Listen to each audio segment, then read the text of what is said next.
Municipality of Punabayabaw. Assalamualaikum warahmatullahi ta'ala wabarakatuh. Waalaikumsalam. Pleasant welcome to everyone. The MHSD family headed by Minister Saidi Ali. Ladies and gentlemen, welcome to the signing of Memorandum of Agreement between LGU Punabayabaw and MHSD on the construction of housing units here in Punabayabaw. Gusto kong ipagyabang na through BARM, meron tayong housing units na natapos sa Punabayabaw. Ito na po siguro yung panahon na ito na si Minister Ali ang makaka-realize sa dream na yan. Kasi talagang kailangan nating ipakita sa ating mga mamamayan na ang BARM ay marami pong ginagawa ngayon. Ayoko lang ipagmalaki itong municipal hall natin. We know for a fact that kung wala po yung BARM, hindi po may tayo itong municipal hall.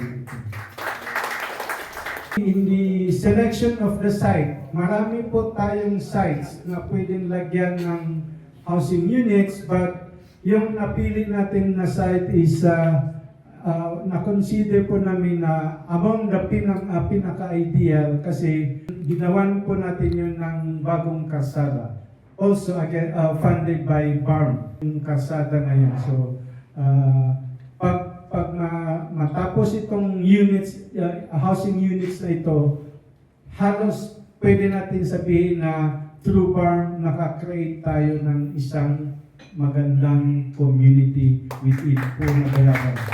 So again, we welcome you to this MOA signing and most especially to your municipality of Punabayabaw na gusto po namin ipaalam sa taas na kami po sa baba ay taos pusong sumusuporta sa lahat ng programa ng BARM. Noon during the time of Haji Murad, ngayon sa panahon ni CM Makakuha, all out po yung suporta natin sa programa ng BARM. And we intend to continue this all throughout. Itong project na housing is one of the priority projects of the BARM government. It started during the time of the former Chief Minister Aoud Balawag Ibrahim and continued by our dear Chief Minister today, Abdulrahman Makakuha.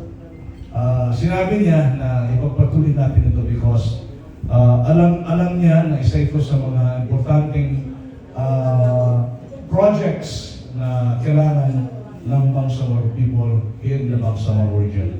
At kami naman napakasaya dahil alhamdulillah, we're part of the program na mabigyan ng matino, magandang bahay ang ating mga kapatid sa buong Bangsamoro region. So once again, maraming salamat for this opportunity. At alam ko na nasa politik kamay ang project na ito because I know personally the two the both of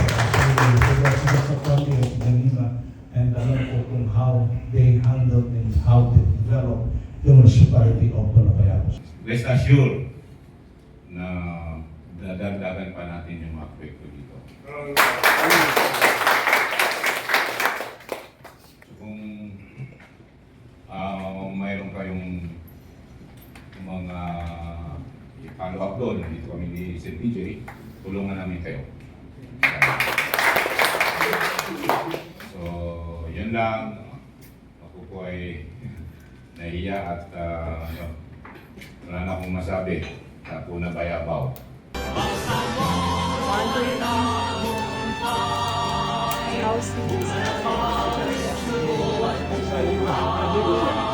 Our part, makakasiguro po kayo sa part namin, ang suporta namin sa projects ito will be 100%.